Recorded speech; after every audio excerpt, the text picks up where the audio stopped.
All right, section 5.3 looks at lines of credit, which again is another form of a loan, a little bit different, kind of like, well, it's better than a credit card, but you don't have a card to use it. So you might borrow from it, put it into your account, and then buy something. But the interest will be less than a credit card and usually more than a personal loan. So it does give you a little bit more flexibility.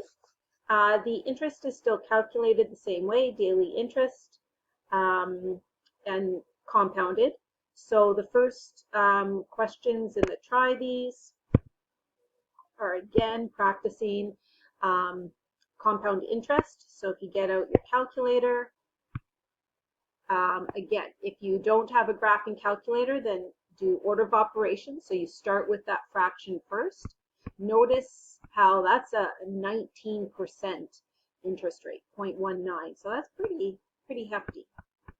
So you do that first, then you add 1 to it. So you finish inside the brackets, then raise to the exponent 15 for 15 days, and then $500 is your principal. So 503.92.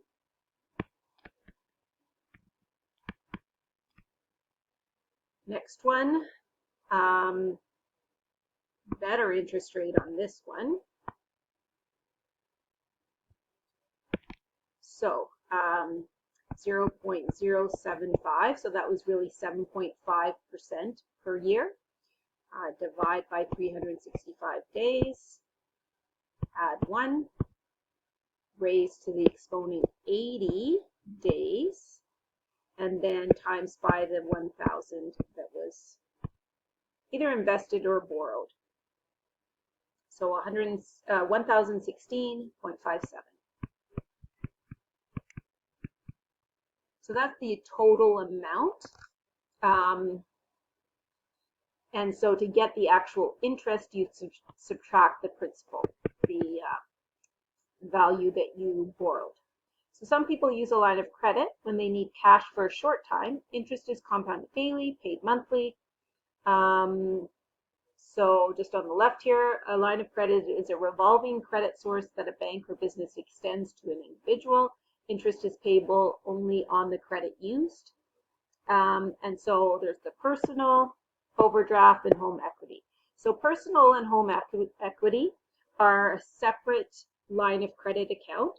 Home equity is more like instead of a mortgage, you have this line of credit. So you can, if you pay a lot down on your house, then you can borrow from it to do renovations or something like stuff like that.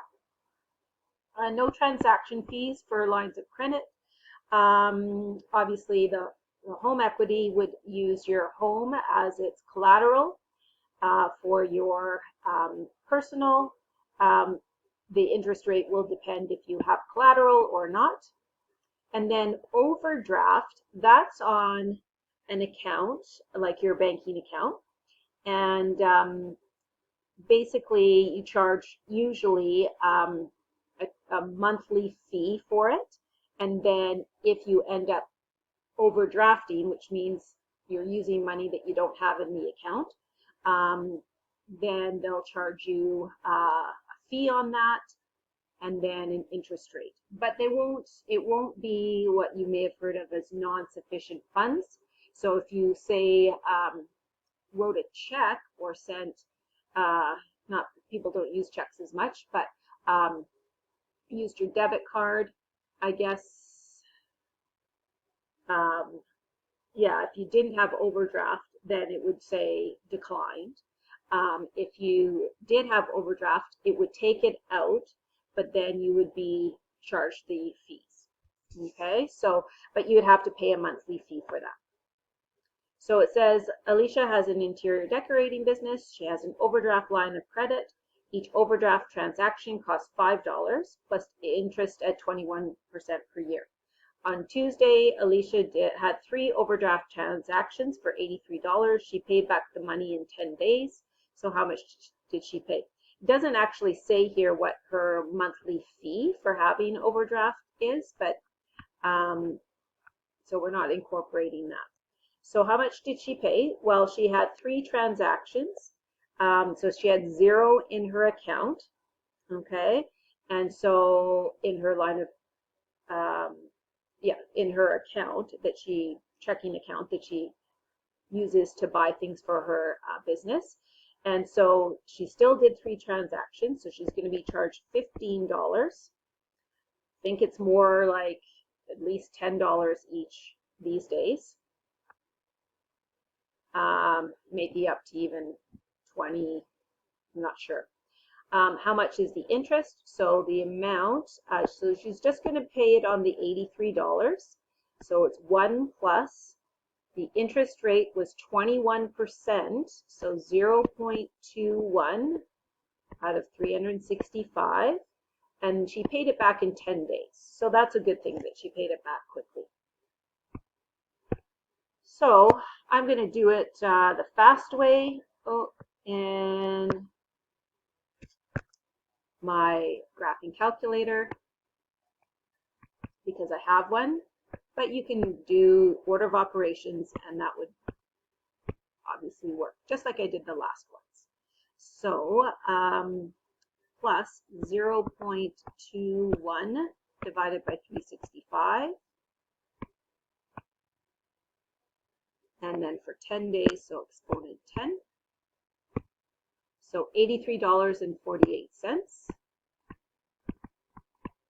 So she is just paying, subtract the 83, so she's just paying 48 cents interest because she paid it back really quickly. So it'd be 15 plus 48 cents is $15.48.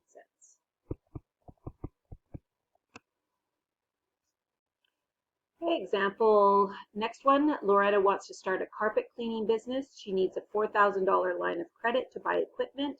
Interest is 5.75% per year. So that's a much better interest rate. Compounded daily. The chart shows Loretta's transactions for 1 year. How much interest did Loretta pay on her line of credit? Okay, so complete the chart for the interest on each. So she made a transaction of $3,200. And so remember the interest rate was 5.75, which is 0.0575.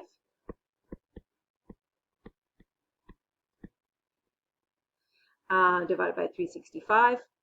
That all raised to the exponent 98. And so this one's done for you. So then we subtract 3,200, we'll get $49.78. 98 days is like over 3 months to pay that back. So that's why there's more interest on it. Next one, $900. So 900 is the principal, 1 plus 0.0575. And it takes her 173 days to pay this one back. So if we do it, again, doing order of operations, we have 0.0575 divided by 365 plus 1 raised to the exponent 173 times by 900. So 924.86.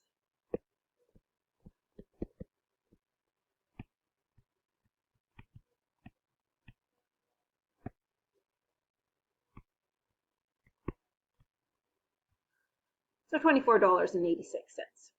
Okay, then the next one, $1,450. So 1 plus 0.0575 over 365 for 67 days to pay it back. Okay, I'll use my faster method for this. What did I just say that was? 1450. 1 plus 0.0575 divided by 365. Exponent 67. 1465.38. So we're going to subtract 1450. You can do that on your calculator. You can pause this video at any time. I can do that. I see really it's just 6538 minus 50, so 1538.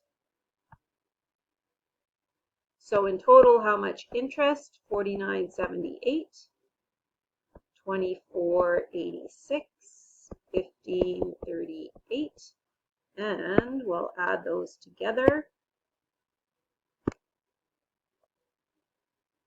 4978 plus 24.86 plus 1538, $90.02.